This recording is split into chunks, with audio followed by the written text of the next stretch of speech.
Hi everyone. I've just been talking today with Daryl, my business partner, and Sarah, another person we're going to business with Inspiring Mastery. And we've been looking at what I do and all the work that I've done with numerology, astrology, human design. And a lot of people know about it and a lot of people don't know about it. And there are fundamental weak points in human design and fundamental weak points in things like numerology, astrology, and logic and science, and everything has its weak points and everything has its real strengths. And that's the same for us as human beings. So I want to address in this short video, what are the weak points of human design? And what are the weak points of taking on human design and working with it, examining it, putting it into practice, and actually going, this stuff is really awesome. What does it really do? And the biggest weak point, why it hasn't gone viral, I mean, a lot of people know about it, but the reason it hasn't gone viral is because of application, practical application. How do you actually use it in your real life, in the real world, with real life situations? Now, I've heard about a school in Mexico where they take all the students and work with human design. They literally use human design to find out, what their strengths, how they make decisions, what they're designed to do, what they're not designed to do, how they can get easily conditioned. And that's great. But everyone's focusing on conditioning as though it was the weak point of human design. Whereas in fact, one of the weakest points in human design is analysing it as though it's a great theory that you can turn into some sort of a club or a religion. And the way you want to do that is find out where we get messed up, what our not self is. Now, the fact that there is a lot of behaviour out there in the world where human beings go and do what they're not really designed to do, or they go and create lives where there's struggle and drama and problems. And I mean, that's been around for thousands and thousands of years, all recorded history. And before that, human beings have made mistakes. And human beings have done some really shocking, terrible, and crazy things. And the biggest problem with that is focusing on it, looking at it like a problem, and really trying to conquer it. And that's been the major source of most of the problems. I saw something by Sun Tzu on The Art of War today. And the art of war is, how do you turn the need for war, for struggle, for fighting, for all the horrible things that come to war into a non-necessity? And it's not by being peaceful. It's by knowing what goes on in those times of drama. And the art is turning it into an asset, learning the principles, learning how to deal with it if you find you have to deal with it, but then learning that so that you turn it into, you transcend it, you turn it into something that teaches you something about life. And in a sense, you transcend it by mastering it. And then learning what it has to show you and making life worth living. I'm trying to put this in simple terms as possible. Well, it's the same thing about human design. Human design has a very good map about the fact that at birth, our personality is activated, but before birth, we have a structure for our body and for living in the physical world that gets activated as well, and that even allows the personality to come in. So that's the first thing, that there's a part of us that we're unconscious of, which is connected with the earth and with our physical body and with how we're designed to operate in the physical world, that is a huge asset, and without it the personality is useless or ungrounded or doesn't really know how to turn up in this world and take advantage of it. And therefore, we get into all these personality trips that are disconnected from the fact that we're living in the world, because we're disconnected from the part of us that's from this world, that is a part of this world. So human design's great strength is firstly marrying together the part of us that we call personality with the part of us that we call our body and the part of us that really works in this world.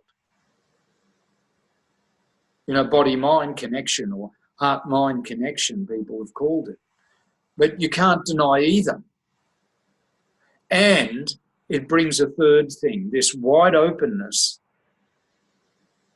where we're designed to receive the support that we need to do what we're designed to do, which involves using our body and our consciousness, our mind. And in fact, in some of us, like myself, our mind is intimately connected with our body. And in some people, you know, the function of their personality is deeply rooted in their body. Now, that balance and how that plays out is unique to each person's chart, but it's crucial to understand that. How is your personality and the design of the structure that you live in that's alive, how is that woven into and together? So, you know, when you open your mind to certain things, it deeply affects your body. Or when you don't take care of your body, it really affects your personality's ability to function. So that's the first thing.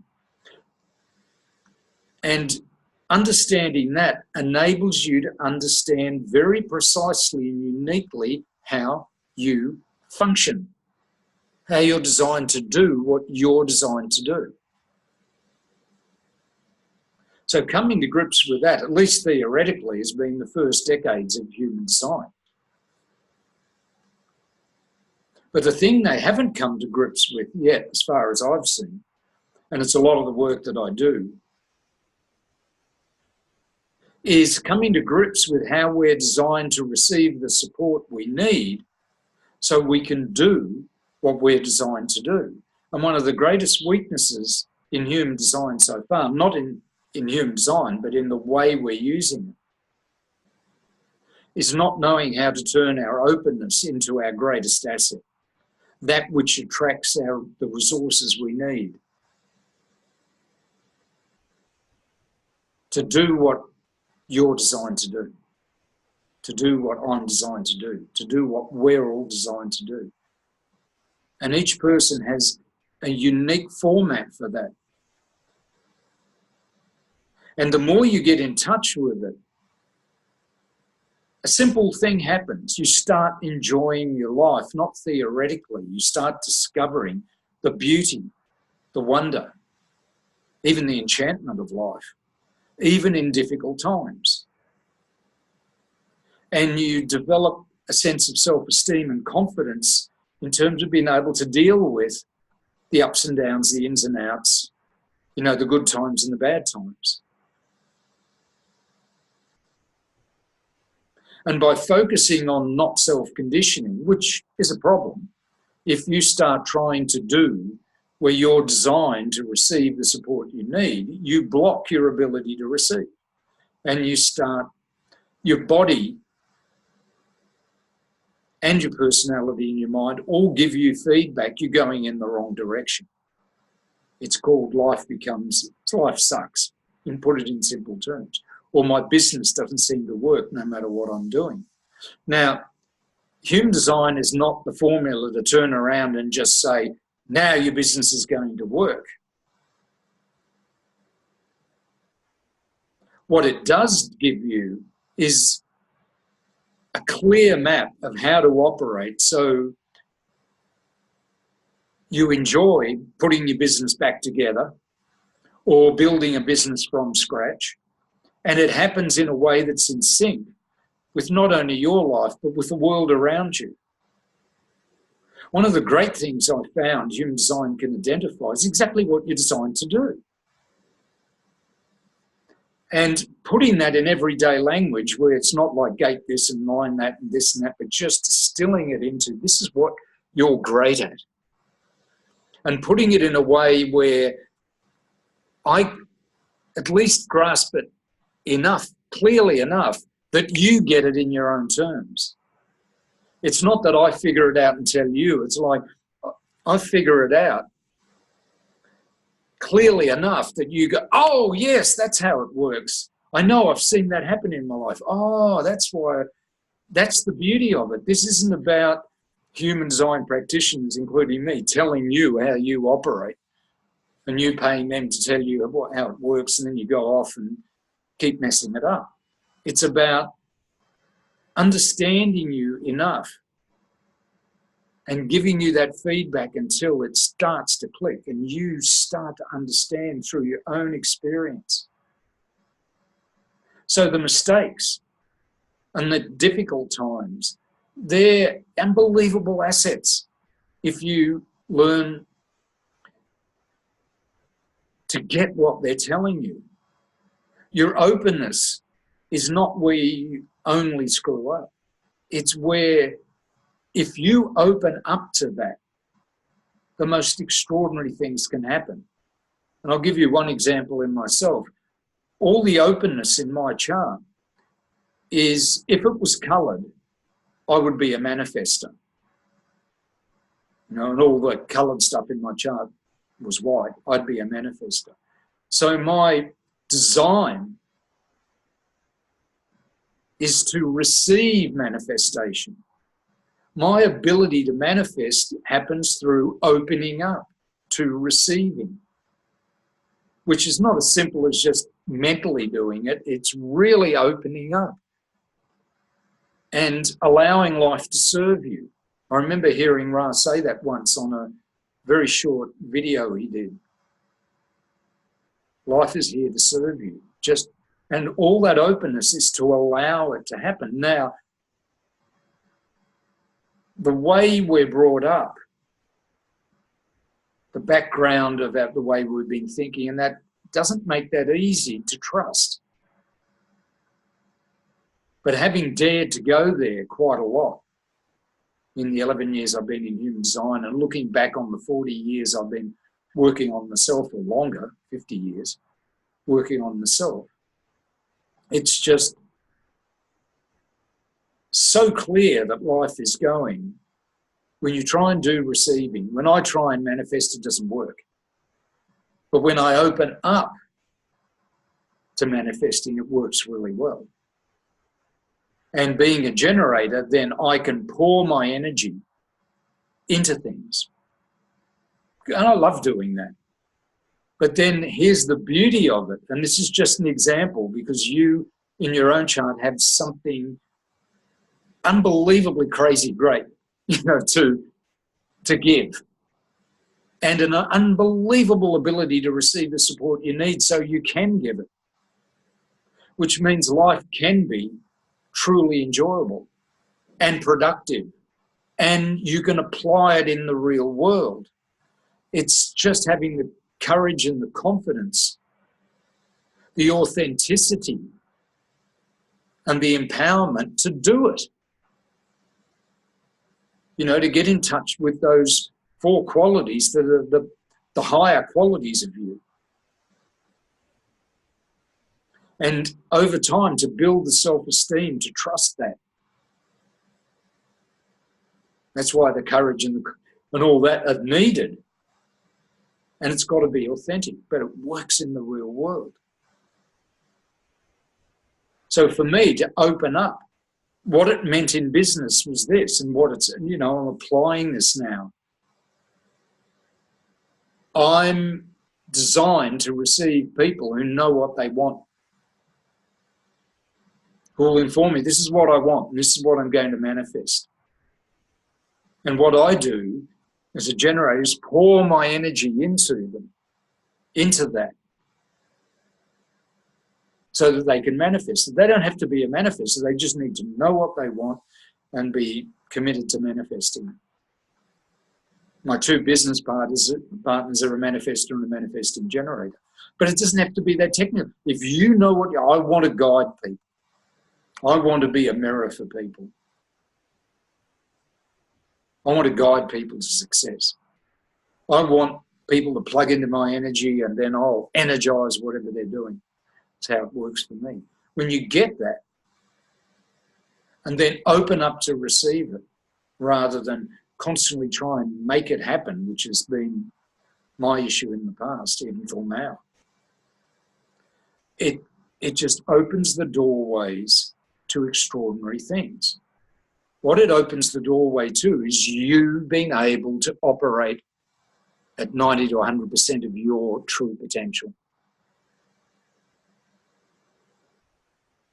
A client of mine said a few days ago, she'd been told the definition of hell is at death, you meet the person who you could have been. And I went, damn, I get that. The person you are meets the person, or the person you were in your life meets the person you could have been. And that's so true. Living the reality of your design, applying it, even if you make a ton of mistakes, even if it challenges you, and getting into it and understanding it, how to apply it, not theoretically. Theory is when you're learning about it. Experience is like kids at school playing. Applying it in the real world is when you discover what you're truly capable of. And a major part of you is your design. You've been designed to do something very unique, very special. In my case, pour my energy into things that are really worth putting my energy into, empowering them so that they can manifest. I'm not here to be the star. I'm here to empower stars so that what's great, you know, the things they want to manifest can truly happen. It's not about me. I'm designed to empower people to achieve greatness. What's great about them? And as a consequence of that, to flow out into the world what human beings are truly potentially capable of being. And a huge part of that is wake up. The thing that you think is your biggest weakness, and this is the biggest weakness I see in human design, apart from getting obsessed with theory and all the detail, which is good to have it on, you know, you need the nerds to run the websites and all that, but that's a part of it. But you're only doing that so you can drive the car, so you can have the experience, so that you can live your life. And you can make a difference. You can reach your truest potential. And to do that, you've got to open up to receiving the support you need to do what you're designed to do. All of us do. All of us have that need. If you're able to receive the support, know how you're designed to be supported, then you can turn up and do what you're truly designed to do. And the biggest weakness in human design is missing that. Your so-called not self is an indicator of where your greatest asset lies. And where the elegance of living your design can go from being theoretical to being reality, where you can live it. Then your genius, what you're designed to do, has the fuel and the support to live to its full potential. And part of that potential is opening up to receiving more than you could even imagine. And I don't mean that in some wild way out terms, you know, achieving what's great about you, because there is greatness in all of us. When it's supported, when life is able to serve you and support you through other people, through, you know, all the different ways life does that. And then you show up as who you truly are. You know, don't overlook your weaknesses, and particularly with human design, it's been the most productive place to look, to find what's necessary to truly realise your potential. So I'll leave it at that. Great talking to you. See you again soon.